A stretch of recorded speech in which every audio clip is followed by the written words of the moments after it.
Part 3. A transit bus pulled up to cobblestone briefly after an older man with a cane. Katie stepped from the bus, not quite leaving her arms extended upwards above her. Bone. She took a deep breath in and stepped off.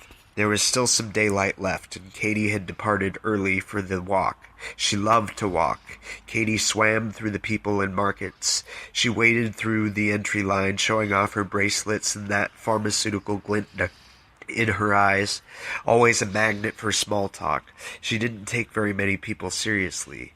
She kept this up for the short time before night fell, and at the same time as she happened to arrive at the end of the line at the aforementioned rave wonderland.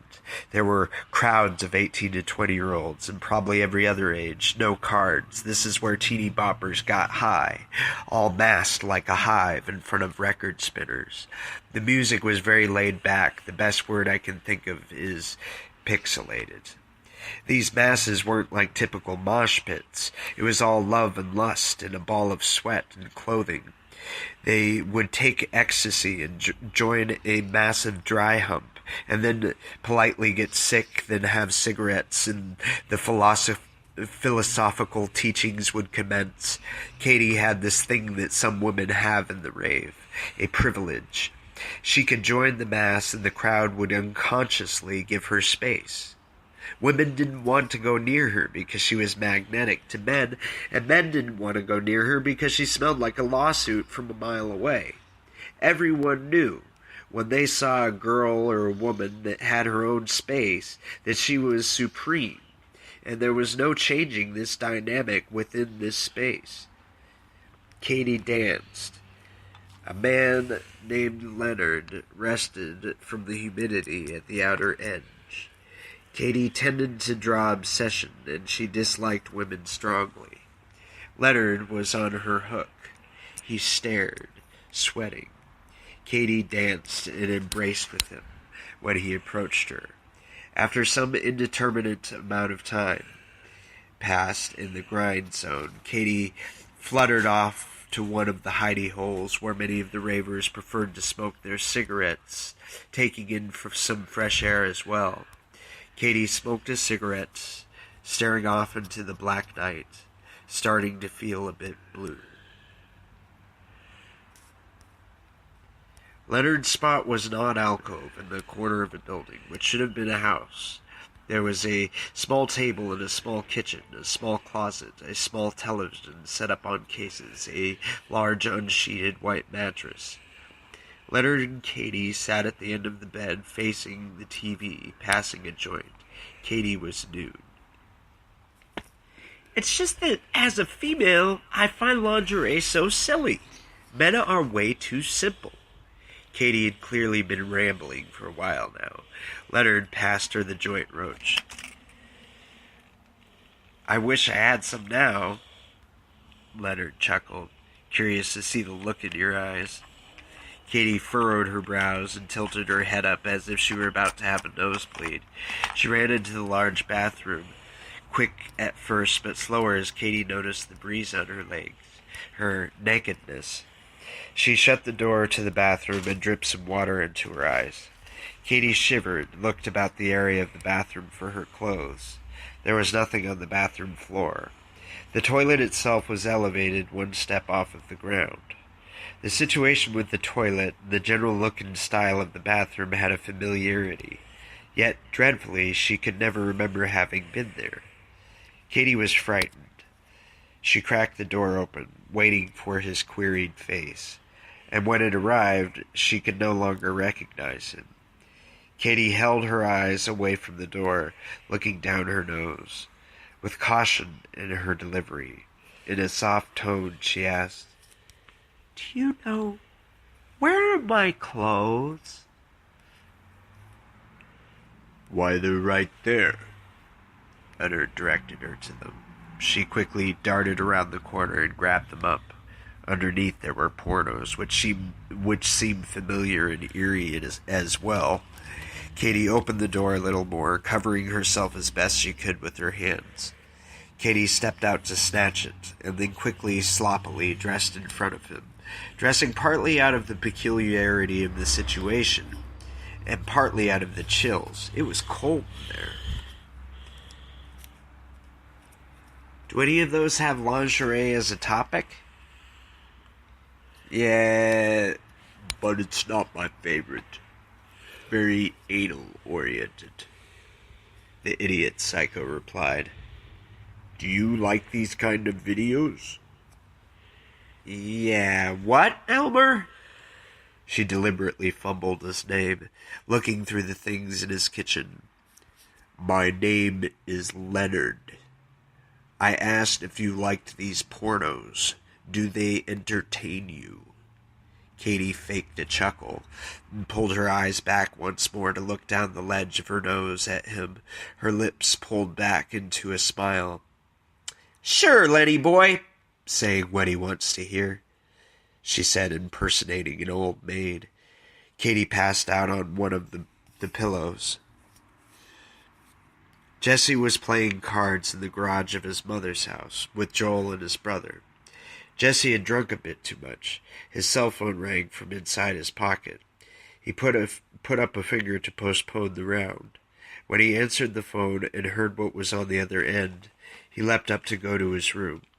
He shut the door behind him, only to fling it back open a few moments later. Jesse flies back past the dining table in the laundry area, returning to the card table, his face flushed. Joel and his brother were laughing over a shared cigarette, but their faces straightened when they saw the look on Jesse's face. Joel! Joel looked up. I need to talk to you. Not the brother. Joel gets up. His brother looked up suspiciously at the two of them as they left the garage. Once in the hallway, Joel puts his slender hand to his waist. Okay, so what is it? Some heavy shit, just trust me. When this phone rings, I want you to answer it and hear what I am hearing. Joel then crossed his arms, his curiosity piqued. Jesse pulled the phone back out of his pocket and held it out in front of him and just stared at it. Joel watched this and was moved by Jesse's intensity. He began to stare at the phone as well. 3 or 4 minutes passed before Joel lost patience. Who's on the line? Katie? Jesse looked up annoyed that Joel had happened to choose her out of the lineup. Yeah, but... Joel talked over Jesse and turned his back on him as he continued pleading. Excuse me, Jesse.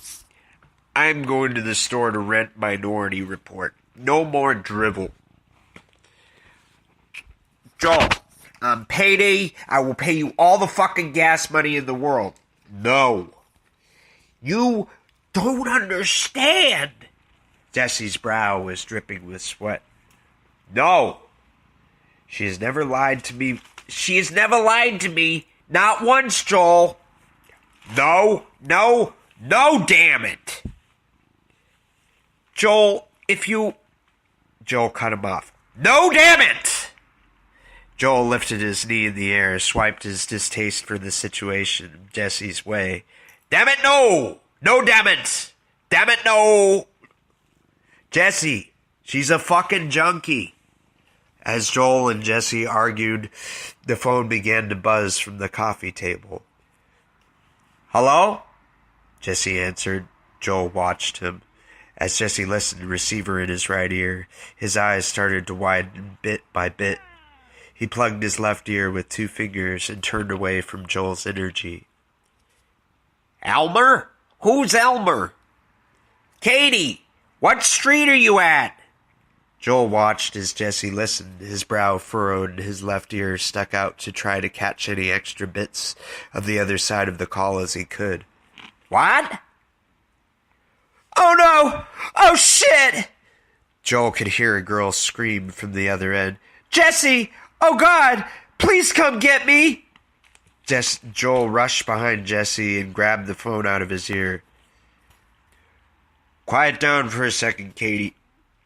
She continues screaming incomprehensibly. Katie! What street are you on? Katie continued screaming. Joel looked shocked as he defeatedly handed the phone back to his buddy. Jesse puts the phone to his ear. Katie shrieks gastily. She briefly catches her breath for one final blood-curdling scream, and Jesse hears a gurgle before the line cuts out. The other one's a little long, so I'm going to put the beginning of it here. Don't have much time. Please enjoy. Part 4. 13 years later. Jesse decided to take a break from his drink and walk to the tobacconist. He walked up there. It was a dark blue night. He purchased his cigarettes and stepped back out, packing them down as he left the shop. As Jesse unwrapped the cigarette package just outside the door, he noticed a beige denim black bag containing candy and clothes. The bag wasn't wide open, but was left undone just the same, and most of the items from the back bag could be seen from afar, and it seemed all of them were in perfect grabbable square sections within the bag. The items were pointed inward toward the store, and toward the empty sit spot to the left of the bag. It seemed to Jesse that the bag needed and desired to be owned. It also seemed obvious to Jesse that if there already existed a man who considered himself to own the bag, he wasn't worthy of the bag he had come to deserve. It, Jesse sensed, was a loyal beige bag, which never changed its color. Any owner, or we should hope that is, that the majority of those sensitive enough to be aware of a bag's codependence, much less its beige, which, like James Dean's soul, wanted to be anywhere but home, most of those sensitive ones would never have left it behind. Jesse wasn't mystical or spiritual, perhaps a smidgen superstitious, but certainly not traditional. Nah, I'm not sure what you would have called it. Blind intuition? Knowing the answers but not comprehending them during their application? Perhaps, but Jesse was quite sensitive. Also, blind to the spirits within him. He dismissed many of the instincts they stirred in him as his own, which was problematic because he was less likely to act on his urges if he believed they might be selfish, or when they might be paranoia or fear. However, Jesse did have a good instinct on his instincts. And most people just thought he was a great guesser. But the truth was that he had quick feet, quick hands, quick reflexes, a slow but hungry mind, and he was goddamn lucky. "Hey, you know whose bag this is?" Jesse asked the shopkeeper. "Leave it," he said sternly. "Okay." Jesse started to step off when an acquaintance called his name from across the street. Leonard crossed to meet him. "Look," Leonard said, referring to his coat. "My lady got this for me. $80 coat." "That's nice. It looks like she cares about you." "Here, want to try it on?" "Nah, that's all. Try it on," Leonard insisted and draped it over Jesse's shoulders. Then Leonard moved past Jesse to rifle through the bag. Jesse pulled out his cigarette and lit it. The shopkeeper stepped out. "Hey, I talked to you before!" Jesse stepped out of the middle, still wearing Leonard's poofy jacket. Leonard ignored the shopkeeper, rummaging. "Hey, do you speak English?" the shopkeeper said. "I speak fuck you. Do you understand fuck you language?" Leonard mimicked the shopkeeper's Indian accent. The shopkeeper grabbed Leonard's shoulder, who stood stuffing a candy bar up his sleeve. "I'm an MMA black belt. I will fuck you up, man," Leonard said. The shopkeeper lifted up a big piece of wood that was sitting by the side of the building. "You gonna fuck me up? Gonna fuck me up, huh?" The store owner dropped the piece of wood to take him on. Then he lunged it at Leonard, who almost